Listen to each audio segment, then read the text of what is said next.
Assalamualaikum warahmatullahi wabarakatuh. Perkenalkan, nama saya Arnelia dengan NIM 6423173. Saya dari kelas 645A26 Prodi Manajemen Fakultas Ekonomi dan Bisnis. Saya di sini akan mempresentasikan dari mata kuliah Riset Sumber Daya Manusia, yaitu pengaruh budget training dan frekuensi pelatihan terhadap return on investment pada PT Ardika. Pun pembahasan yang akan saya bahas yaitu yang pertama adalah latar belakang, yang kedua ada rumusan masalah, yang ketiga tujuan penelitian, yang keempat metode penelitian, yang kelima hasil dan pembahasan, dan yang terakhir itu ada kesimpulan dan saran. Ini adalah latar belakang. PT Ardika ini merupakan perusahaan yang bergerak di bidang investasi yang beroperasi dalam lingkungan bisnis yang dinamis dan sangat kompetitif seperti Bursa Efek Indonesia. Perusahaan investasi ini tuh dituntut memiliki sumber daya manusia yang profesional, akurat, dan mampu mengambil keputusan secara cepat dan tepat. Untuk mendukung hal tersebut, perusahaan Ardika ini mengalokasikan budget training dan menyelenggarakan pelatihan secara berkala guna untuk meningkatkan kompetensi karyawannya. Namun, besarnya anggaran dan frekuensi pelatihan perlu dikelola secara efektif agar memberikan manfaat yang nyata bagi perusahaan. Efektivitas tersebut dapat diukur melalui Return on Investment atau ROI sebagai indikator keberhasilan investasi pelatihan. Oleh karena itu, penelitian ini dilakukan untuk menganalisis pengaruh budget training dan frekuensi pelatihan terhadap return on investment pada perusahaan Ardika. Selanjutnya di sini ada rumusan masalah, yaitu yang pertama, apakah budget training ini berpengaruh secara parsial terhadap return on investment perusahaan Ardika? Yang kedua, apakah frekuensi pelatihan berpengaruh secara parsial terhadap return on investment perusahaan Ardika? Yang ketiga, apakah budget training dan frekuensi pelatihan secara simultan terhadap return on investment terhadap PT Ardika? Adapun tujuan penelitian ini dilakukan, itu yang pertama untuk menganalisis pengaruh budget training terhadap return on investment pada perusahaan Ardika. Yang kedua, untuk menganalisis pengaruh frekuensi pelatihan terhadap return on investment perusahaan Ardika. Yang ketiga, untuk menganalisis pengaruh budget training dan frekuensi secara simultan terhadap return on investment perusahaan Ardika. Adapun metode penelitian ini yang dilakukan dengan cara menggunakan data sekunder melalui kuesioner dengan skala Likert 1-5, dimulai dari yang kelima ini sangat setuju, yang keempat setuju, yang ketiga netral, yang kedua tidak setuju, yang pertama itu sangat tidak setuju. Yang dimulai dari usia kurang dari 25 sampai lebih dari 35 tahun. Yang mana kuesioner ini itu diisi oleh para karyawan perusahaan Ardika. Adapun uji dari metode penelitian yang saya lakukan itu ada yang pertama ada uji validitas. Nah, uji validitas ini merupakan instrumen yang dapat digunakan untuk mengukur antara data yang terjadi pada objek dengan data yang dapat dikumpulkan oleh peneliti. Suatu item dianggap valid apabila nilai R hitung itu lebih besar atau sama dengan R tabel pada tingkat signifikasi 0,05 atau uji dua arah. Yang kedua ini ada uji reliabilitas. Nah, uji reliabilitas ini untuk mengetahui tingkat keandalan atau konsistensi suatu instrumen. Pengukuran suatu instrumen dapat dikatakan reliable apabila nilai R hitung ini lebih besar dari R tabel. Sedangkan apabila nilai R hitung lebih kecil dari R tabel, maka instrumen tersebut dinyatakan tidak reliable. Lalu di sini ada uji normalitas. Uji normalitas merupakan metode statistik yang digunakan untuk mengetahui apakah data berdistribusi normal. Nah, normalitas data ini penting karena menjadi salah satu asumsi dalam analisis statistik parametrik seperti uji T, ANOVA, dan regresi linear. Apabila data tidak berdistribusi normal, maka hasil analisis parametrik dapat menjadi tidak valid sehingga uji normalitas perlu dilakukan ulang. Selain uji normalitas, di sini ada uji multikolinearitas. Nah, uji multikolinearitas ini merupakan uji yang dilakukan untuk memastikan apakah di dalam sebuah model regresi ada interkorelasi atau kolinearitas antara variabel bebas. Suatu model regresi ini dinyatakan tidak mengalami multikolinearitas apabila nilai tolerance lebih besar dari 0,01 dan nilai varian invasion faktor atau VIF ini kurang dari 10. Yang terakhir ini ada uji heterokedasitas. Uji heterokedasitas ini bertujuan untuk mengetahui apakah terdapat perbedaan varian residual antara suatu pengamatan dengan pengamatan lainnya.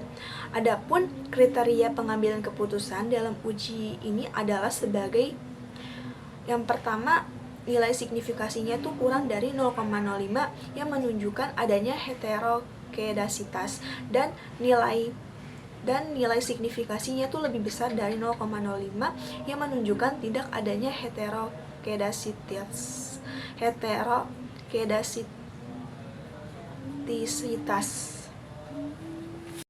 Selanjutnya di sini ada hasil dari pembahasan, yaitu karakteristik responden.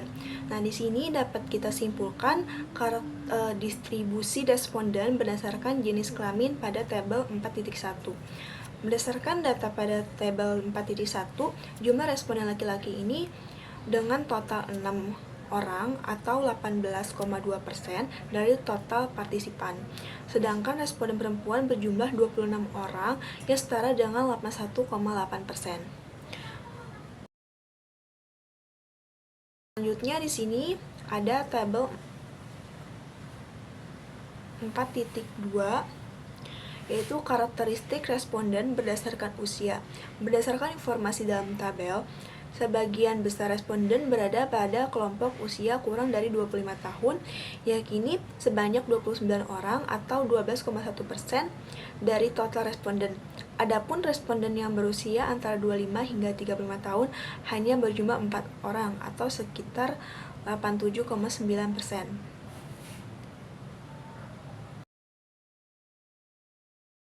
Ini ada karakteristik responden berdasarkan tingkat pendidikan.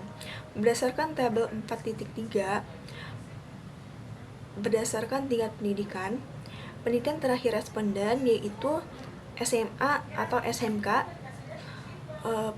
yang paling banyak yaitu 20 orang atau 60,6%, disusul dengan sarjana atau S1 yaitu sebanyak 11 orang atau 33,3%, disusul lagi oleh S2 dengan jumlah 1 orang atau 3% dan S3 1 orang atau 3% responden berdasarkan tingkat pendidikan. Selanjutnya di sini ada karakteristik responden berdasarkan lama bekerja. Berdasarkan pada tabel 4.4, sebagian besar responden memiliki masa kerja kurang dari 1 tahun dengan jumlah 21 orang atau 62,6%.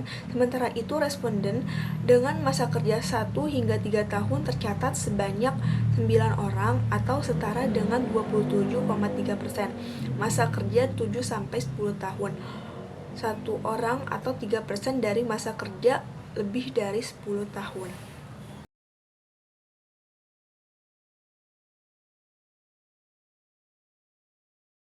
Selanjutnya di sini pada tabel 4.5 yaitu karakteristik responden berdasarkan status kepegawaian. Sebagian besar responden memiliki status kepegawaian pada pegawai tetap dengan jumlah 11 orang atau sebesar 33,3%.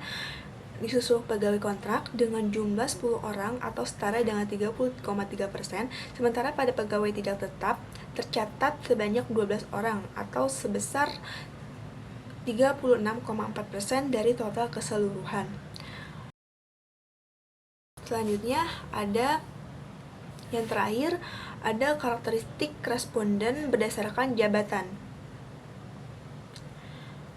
Berdasarkan pada tabel 4.6, sebagian besar responden memiliki peran jabatan, staf atau pelaksana dengan jumlah 27 orang atau sebesar 81,8%, supervisor 1 orang atau sebesar 3%, manajer atau kepala bagian dengan jumlah 1 orang atau setara dengan 3%, senior manager 1 orang atau sebesar 3%, dan direktur tercatat 3 orang atau sebesar 9,1%.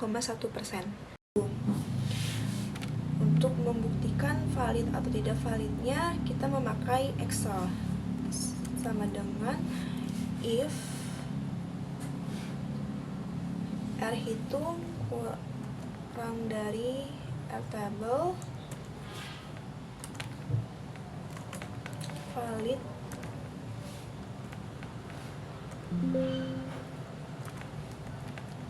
tidak valid. Nah, untuk item X1 ini valid ya. Lalu kita enter semua.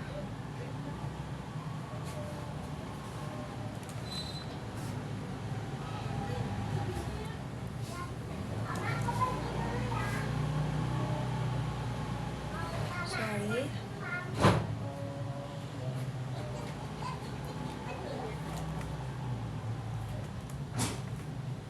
Nah, di sini dapat dikatakan seluruh variabel X1, X2, dan Y ini tuh valid semua.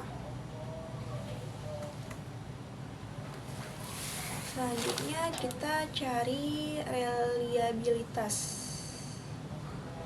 Untuk mencari reliabilitas, kita ke analyze, ke scale, reliability analyze. Kita ambil X1 sampai X9 aja totalnya, nggak usah sini. Nah, ini hasil output dari reliabilitasnya. Tuh untuk 9 item ini tuh ada 0,877.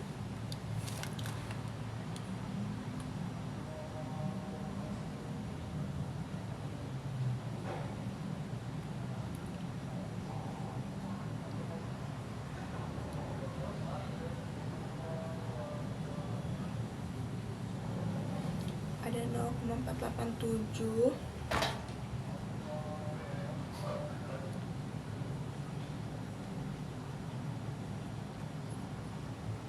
Ini kita cari reliabilitas.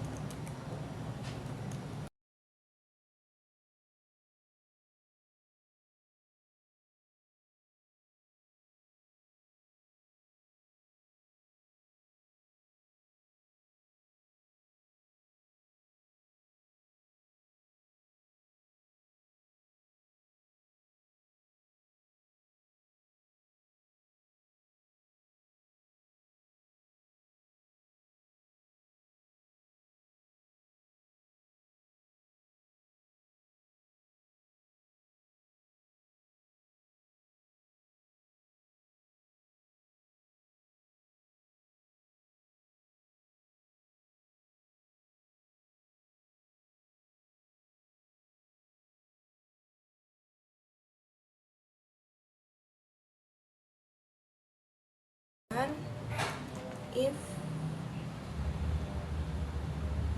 tabel kurang dari ini,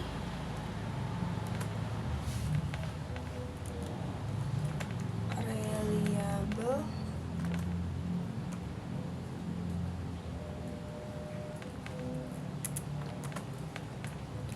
tidak reliable. Untuk item X1 ini tuh reliable ya, Selanjutnya kita buka lagi output SPSS-nya. Kita klik analyze scale seperti cara tadi. Ini kita Ctrl A semua, kita pindahkan lagi. Kita coba lagi nih variabel X2, kita pindahkan. Oke.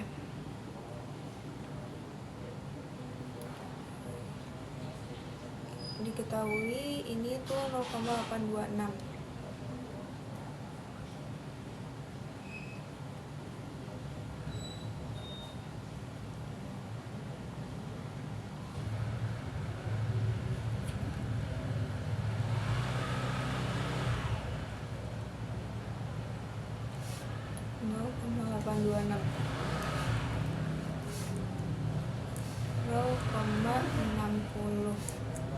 Kita insert aja ya dari sini. Ini juga biar langsung kelihatan. Nah, ini untuk S2 ini reliable. Kita cari lagi ke Y, output Y. Kita pakai cara yang sama, cal sini, Ctrl A, pindahkan lagi. Kita cari variabel Y, kita pindahkan. Oke. Ini output dari reliabilitas itu 0,891. Kita buka Excel. 0,891. 0,891. Nah, dapat disimpulkan bahwa X1 variabel X1, X2 dan Y ini tuh semuanya reliable. Lalu di sini ada uji normalitas. Uji normalitas merupakan metode statistik yang digunakan untuk mengetahui apakah data berdistribusi normal. Nah, normalitas data ini penting karena menjadi salah satu asumsi dalam analisis statistik parametrik seperti uji T, ANOVA, dan regresi linear. Apabila data tidak berdistribusi normal, maka hasil analisis parametrik dapat menjadi tidak valid sehingga uji normalitas perlu dilakukan ulang.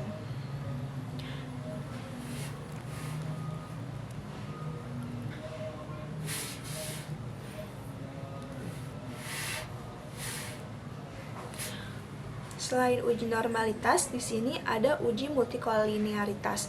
Nah, uji multikolinearitas ini merupakan uji yang dilakukan untuk memastikan apakah di dalam sebuah model regresi ada interkorelasi atau kolinearitas antara variabel bebas. Suatu model regresi ini dinyatakan tidak mengalami multikolinearitas apabila nilai tolerance lebih besar dari 0,01 dan nilai varian invasion faktor atau VIF ini kurang dari 10. Yang terakhir ini ada uji heterokedasitas. Uji heterokedasitas ini bertujuan untuk mengetahui apakah terdapat perbedaan varian residual antara suatu pengamatan dengan pengamatan lainnya.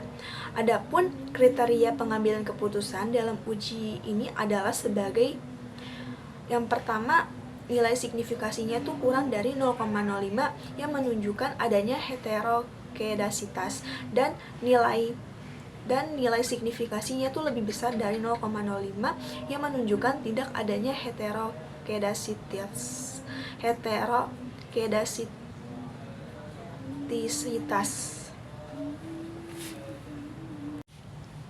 Selanjutnya ada kesimpulan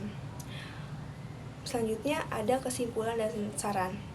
Kesimpulannya, berdasarkan hasil penelitian, budget training ini berpengaruh terhadap return on investment perusahaan Ardika yang menunjukkan bahwa pengelolaan anggaran pelatihan yang tepat mampu meningkatkan efektivitas investasi perusahaan melalui peningkatan kompetensi dan produktivitas karyawan.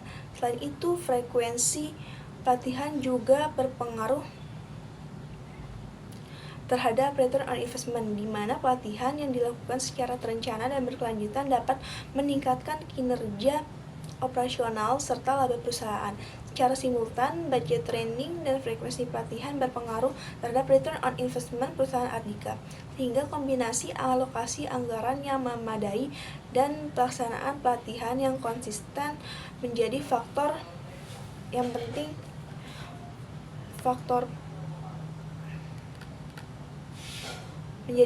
penting dalam meningkatkan return on investment perusahaan.